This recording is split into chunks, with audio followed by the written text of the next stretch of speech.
Bonjour à vous. Je pourrais très bien vous parler de ce personnage politique véreux qui est le ministre de la Santé, Olivier Véran, corrompu jusqu'à la moelle. C'est une vérole patentée hein, qui profite bien sûr de ce système mafieux qui est cette politique française pour bien sûr faire son beurre, qui continue à déféquer par sa bouche, si bien qu'il pourrait être en concurrence directe avec les varans. Vous savez, ces gros lézards qui ont plus de 60 bactéries dans leur bouche, dont 90% sont des bactéries pathogènes, si bien qu'il faudrait à lui non seulement lui couper la langue pour qu'il ferme sa gueule et lui mettre un masque pour éviter de recevoir un poustillon venant de cet énergumène, parce que croyez-moi bien que si jamais c'est le cas, c'est pas un petit virus que vous allez choper, mais bel et bien la vérole, qui continue à faire des restrictions sur nos villes françaises, et notamment à Marseille, hein, en empêchant bien sûr les commerçants et autres propriétaires de restaurants et bars de travailler, hein, si bien que maintenant ça touche les Français moyens.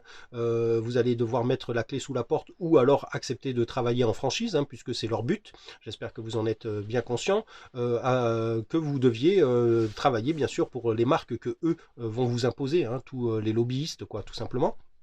Que également il y a cette censure, je pourrais très bien vous en parler, cette censure de la liberté d'expression, hein, vous l'avez très bien vu avec Dieudonné et Soral qui ne peuvent plus s'exprimer, mais notamment cet écrivain essayiste Hervé Rissant qui se retrouve en prison carrément lui, hein. Alors c'est vrai qu'on peut épiloguer sur le personnage, mais la liberté d'expression en France devrait être normale, intouchable, hein, puisque nous sommes quand même le pays des fondateurs des droits de l'homme, hein. Donc pourquoi d'un côté on pourrait laisser parler des salopards comme ce Véran, là, Varan, Parasite et autres connes-bandites qui ont pignon sur rue sur des chaînes télévision payées par nos impôts, notamment cet énergumène pervers qui est Raphaël Enthoven, là, qui carrément lui dit que le professeur Raoult est un fou. Donc d'un côté on laisse toutes ces salopards parler, puis de l'autre côté, on censure et on met en prison les gens qui ont des choses à dire sur justement cette structure que ces gens-là ont mis en place pour nous esclavagiser tous autant que nous sommes, hein, cette structure politique.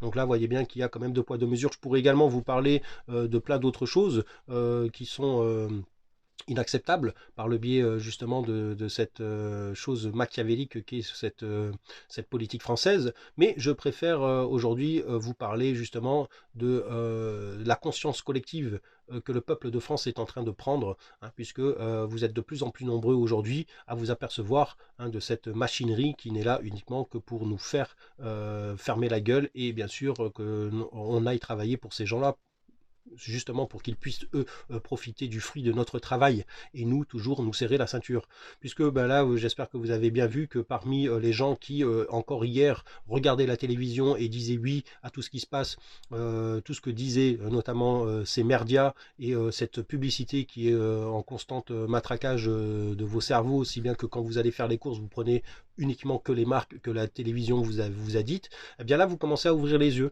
Eh bien c'est quand même quelque chose de extrêmement positif puisque ça va crescendo, ça va grandissant chaque jour un peu plus et vous allez voir que avec les Français moyens, le peuple va pouvoir maintenant être de plus en plus fort et justement retrouver sa souveraineté le plus rapidement possible maintenant et c'est ce qui fait beaucoup de chaleur dans mon cœur puisque je m'aperçois de cela malgré le fait que je sois un peu éloigné de la société. N'oubliez surtout pas que les gens comme moi, on est prêt bien sûr à bouger quand il va le falloir, hein.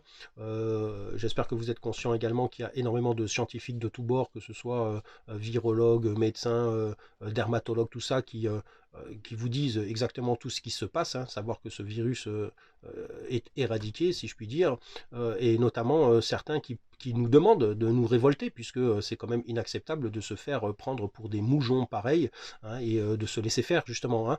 Donc quand vous avez des gens comme ça qui vous proposent de s'unir pour qu'on se révolte, j'espère que vous êtes bien conscient que encore une fois, le peuple de France sait tout faire et que nous avons déjà les gens qui sont prêts à reprendre certains postes, hein, des gens qui sont parmi notre peuple, hein, et pas des salopards de véreux, de banquiers ou autres économistes hein, qui font partie de l'oligarchie ou qui sont directement les serveurs les serviteurs de cette oligarchie.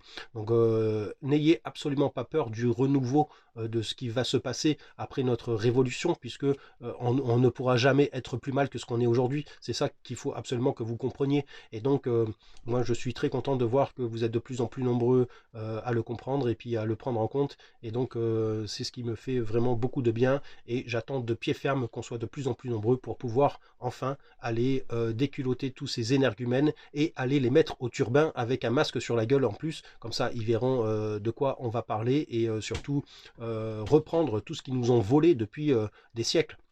N'oubliez surtout pas que rien que la dette, ça représente 40 000 euros par tête de pipe. Hein, on est quasiment 70 millions en France. On va tous se retrouver avec 40 000 euros dans la poche. La dette des banques, c'est 6 000 milliards d'euros. Hein, donc ça fait encore 100 000 euros de plus, sans compter tout le reste, hein, tout ce que ces oligarques nous ont volé, les 1%. Vous imaginez bien que ça fait du pognon à gogo tout ça. Et ça, c'est notre dû. C'est tout ce qu'ils nous ont volé. Et il n'y a aucune raison de leur laisser maintenant continuer à faire ce qu'ils font, hein, à savoir eux profiter de cette planète Terre qui est un miracle, c'est un paradis vert, hein, alors que nous on est obligé de s'enfermer dans les villes, s'empoisonner et surtout en mangeant leur merde, alors qu'on est capable de fabriquer des aliments tout à fait naturels. Hein. Donc voilà, sur cette vidéo, je garde la confiance, je garde l'espoir, puisque je le vois moi-même, malgré le fait que je sois un petit peu éloigné, que vous êtes de plus en plus nombreux, et même les Français moyens, à vous rendre compte de cette supercherie, de cette mascarade, de cette escroquerie du siècle qu'a été ce virus, ce confinement. Et donc vous avez conscience qu'on n'a pas d'autre choix que d'être unis maintenant, le peuple de France, hein, et reprendre notre souveraineté le plus rapidement possible maintenant. Donc soyez confiants, n'ayez absolument pas peur, puisque je sais très bien que maintenant, vous savez très bien qu'il y a des gens qui sont extrêmement compétents dans tous les domaines. Dans tous les domaines, on est compétent et qu'on n'a pas besoin d'eux. C'est eux qui ont besoin de nous. Et aujourd'hui, eh bien, on va leur refuser ce privilège, justement, d'être servi par le peuple. Hein, puisque vous voyez très bien qu'il n'y en a aucun parmi ces gens de la politique, de l'oligarchie, de la bourgeoisie ou de tout ce que vous voulez d'autre, qui ne mérite bien sûr le travail de la sueur de notre front que le peuple a fourni pour qu'eux puissent profiter des plus grands mets de notre planète.